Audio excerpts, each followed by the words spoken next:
Hi everyone. Welcome back to our channel. My name is Fortunes in Focus, and today we're diving into a highly debated topic in the world of finance. Battle of investments, stocks or ETFs, which wins? If you're ready to make your money work for you but are torn between individual stocks and exchange-traded funds, ETFs, stick around. We'll break down the pros and cons of each, helping you make an informed decision. First, let's get a quick understanding of what stocks and ETFs are. Stocks represent ownership in a single company. When you buy a stock, you're purchasing a share of that company, which makes you a partial owner. ETFs, on the other hand, are collections of stocks, bonds, or other securities that you can buy or sell on an exchange just like a stock. They offer exposure to a wide range of assets without having to buy each one individually.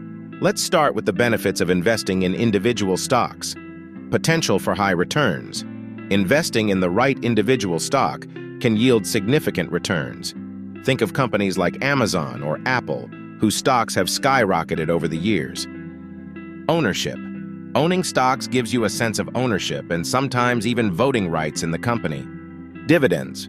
Some stocks pay dividends, providing a steady income stream in addition to potential capital gains. Dividends provide a steady income stream, which can be particularly attractive for investors or those seeking passive income. It offers a degree of predictability compared to capital gains. Dividends can be reinvested to purchase more shares through dividend reinvestment plans, DRIPs, compounding returns over time, which also helps grow the investment without additional capital. Historically, dividends have played a significant role in the overall performance of the stock market. Liquidity. Liquidity refers to how quickly and easily an asset can be converted into cash without significantly affecting its price. Highly liquid assets can be sold rapidly with minimal price changes, while less liquid assets may take longer to sell and might need to be sold at a discount. Assets traded in larger markets, like major stock exchanges, are generally more liquid. Frequent buying and selling of an asset ensure that there are always buyers and sellers available. Inflation hedge. Stocks have historically outpaced inflation, preserving purchasing power over time. Inflation hedges, such as stocks, can protect against the eroding effects of inflation. Each hedge has its pros and cons, and the choice depends on the investor's risk tolerance, investment horizon, and overall financial goals. Diversifying across different inflation hedges can also provide a balanced approach to managing inflation risk. However, there are downsides to consider. Volatility. Individual stocks can be very volatile. A single bad earnings report can cause a stock's price to plummet. Market fluctuations can be driven by various factors, including economic data, political events, and investor sentiment.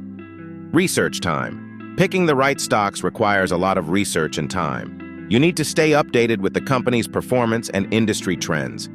Lack of diversification. Investing in a single stock or a few stocks can expose you to higher risk compared to a diversified portfolio. Risk of loss. There is always the risk of losing the entire investment, especially if a company goes bankrupt. Unlike bonds, stocks do not have a fixed return, and their value can decrease. Emotional stress. The volatility and constant changes in stock prices can cause emotional stress.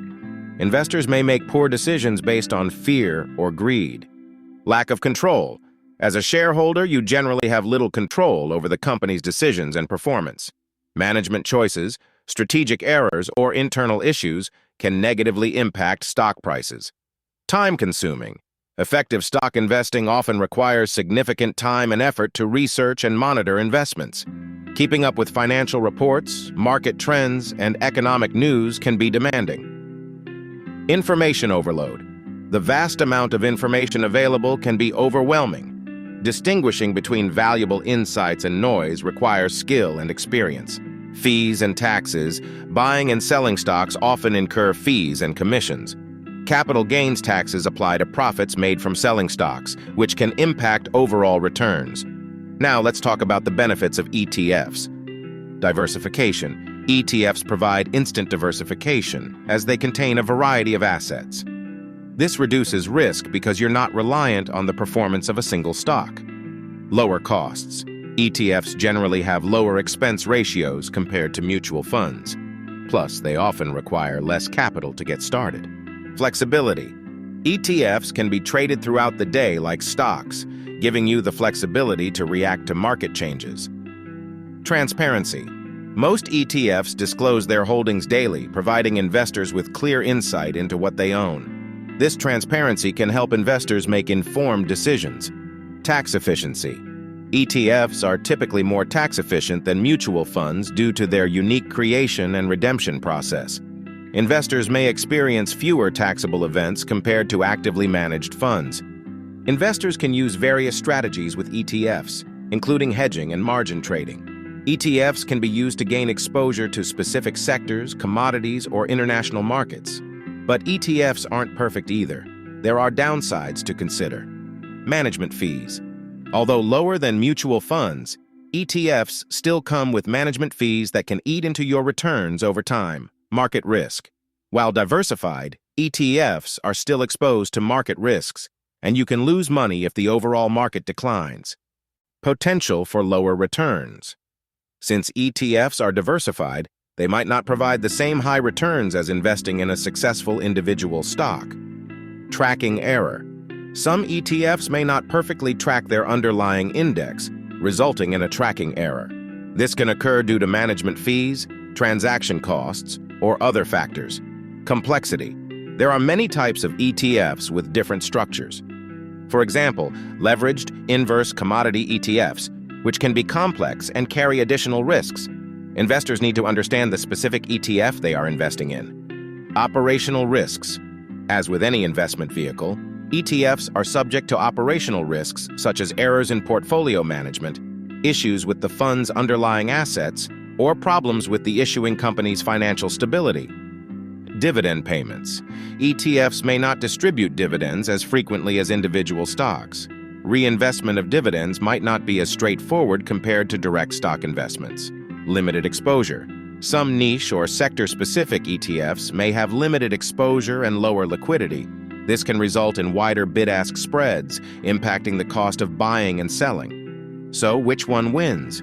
It really depends on your personal investment goals and risk tolerance. If you're someone who enjoys researching companies and is willing to take on higher risks for potentially higher returns, individual stocks might be the way to go. On the other hand, if you prefer a more hands-off approach with built-in diversification, ETFs could be your best bet. Whichever you choose, it's important to do your homework and understand the risks involved. Remember, investing is a long-term journey, and the best strategy is one that aligns with your financial goals and risk tolerance. Investments with the potential for high returns offer significant growth opportunities, but come with higher risks and volatility. It's crucial to carefully assess your risk tolerance, investment horizon, and financial goals before allocating a substantial portion of your portfolio to these high-return options. Diversification, thorough research, and a long-term perspective can help manage risks while seeking higher returns. Disclaimer: the information provided in this video is for educational and informational purposes only and should not be construed as financial advice. We are not financial advisors. You should consult with a professional financial advisor before making any financial decisions. Investing involves risk, including the potential loss of principal. Always do your own research and consider your personal financial situation before making any investment. Thanks for watching. Don't forget to like, subscribe, and hit the bell icon for more financial tips and investment strategies. Let us know in the comments, are you team stocks or team ETFs? See you in the next video. Until next time, happy investing.